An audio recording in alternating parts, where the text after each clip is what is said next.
marijuana laws in California are illegal because they violate federal law. No, they said they can have their own rules, and the federal government can have their rules, and they can coincide at the same time. And you know, President Obama said recently that his administration would not prosecute patients in California that abide by local marijuana or local statutes. That has not been very well effectuated. In reality, in the cases we're familiar with, we've had cases that in federal court where we proposed that the people were legal, and but they pay no attention to that. You know, you can't breathe the word medical marijuana, basically, although and then 20 cases have been prosecuted in federal court for marijuana cultivation projects and some medical marijuana cases. All 20 people were convicted. However, I would point out that in several of the cases, the courts have given what's called a downward departure. In one case in particular, Ed Rosenthal, the court gave him 1 day, he was going like 17,000 plants or some kind of number, because the court felt that the man was acting within the legality of the California medical marijuana laws. But there were other people who have gone down heavy. Many people, there are several people in prison right now for 10 years because of the laws. And you see my guide, if you have over 1,000 plants, it's mandatory 10 years. If you have over 100 plants, it's mandatory 5 years. And so my point is that no, these laws will not affect the federal law in any way, stretch, or form, in the sense that it does not defeat the federal laws. They can still prosecute people, but the reality is the federal government doesn't have the manpower or the incentive or the concern to prosecute marijuana users, basically. Only in these large cases involving lots of activity, and basically looking for cases where there's over 1,000 plants to get that 10-year mandatory. So that's the state of the law right now, and it's really a mess. For example, a case today in court of Fresno, which my daughter went on as an associate. That guy was running a dispensary out of some place up in Lowtime. Very well accepted by the community. Everybody knew about it. Everything was kosher. The feds came in and busted him and the other people that had over 1,000 plants, and they faced 10-year mandatory prison. So it's shocking, but it's what's going on. It's hard to describe the inconsistencies that go on in the law. It's hard to justify them, and it seems very irrational, and it's hard to practice law. It's hard in that regard, and particularly since my practice consists of many marijuana cases. I've defended more marijuana cases than anybody in the country. It's hard to tell these poor kids that think that they're legal many times they're out of the loop, and they've done things that are really not considered legal in the law. So it's sad, it hurts when people who go to jail. But if you read my guide, you can stay out of trouble. And that's the important thing. If you know the law and your rights, you can stay out of trouble. And what most people don't do is they don't know the law and they don't know their rights, and that's how they get in trouble. Yes, sir.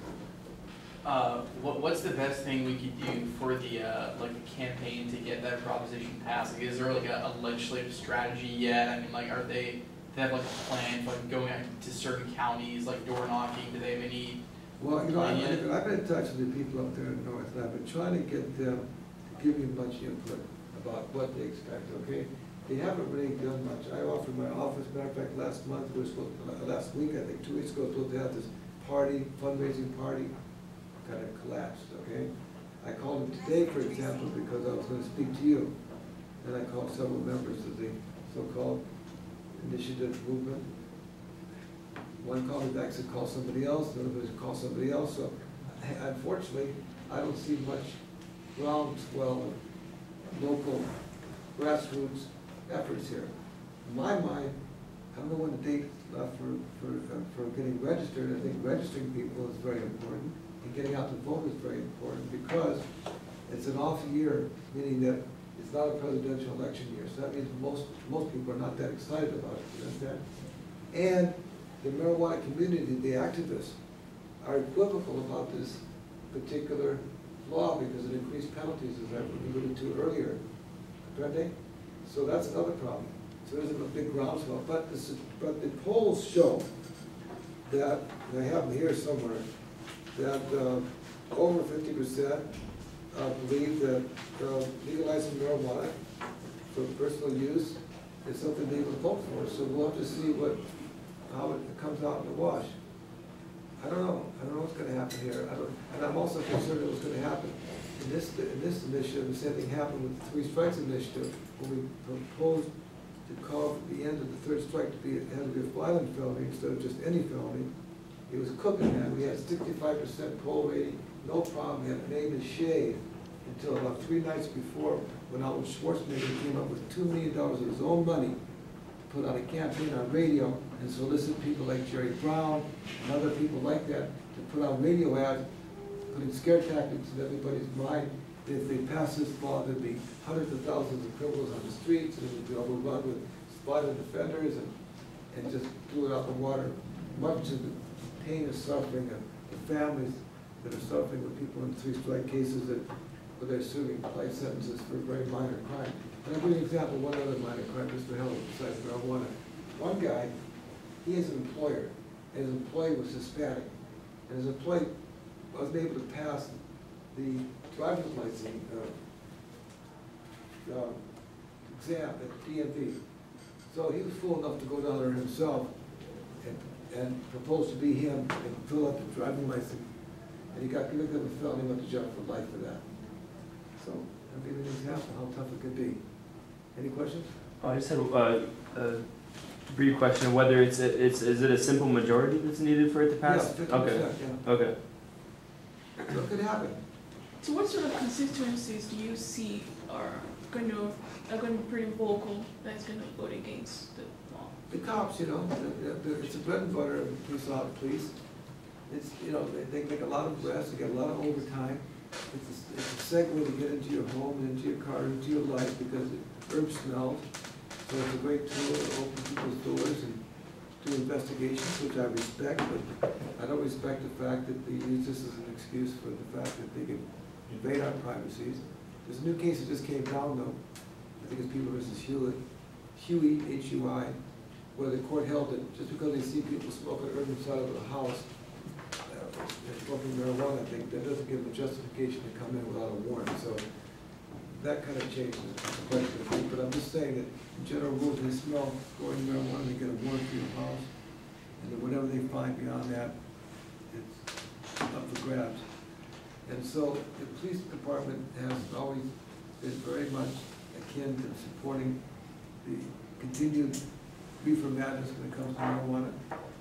In part, I think, because of bread and butter, in the sense that a lot of cops involved with marijuana prosecution. They have this camp program where they whip down marijuana up in Northern California. A lot of, if you're a narcotics officer with 5 guys on your team, and you're going to become a head of a little unit because you get 10 people on your team, you'd rather do that. Meaning that the more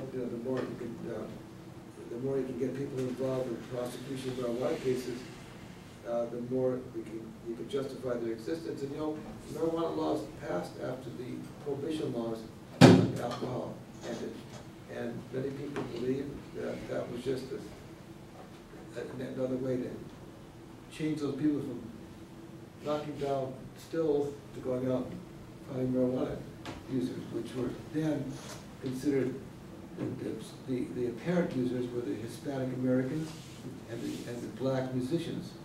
And there was a lot of racial prejudice against both those people, and that fanned the flames of the reefer madness that took place all these years. Questions? So what's the difference between, say they see you using it inside your home? That doesn't have grounds for search. They can't enter But the if house. they, if they smell, they gotta get a warrant. cause. If they smell, they get a warrant. Okay. But they can't come in, I'm saying that's an emergency to come into your home without a warrant. If they smell growing herb, they still have to get a warrant. It's still not an emergency, okay? Okay. But if you're committing a crime that requires a quick action to avoid destruction, they generally can come in. But in the case with marijuana, they say that just because people are smoking herb, because it can be just a misdemeanor to smoke marijuana, you understand? They can't enter without a warrant. Okay. That's what happened recently. Which helps a little bit, because, you know, people are having a party or something, next thing the cops are breaking down the door over and smelling marijuana going on, you know? Arguably, they can't do that. Yes? Do we know why marijuana is stigmatized more so than alcohol and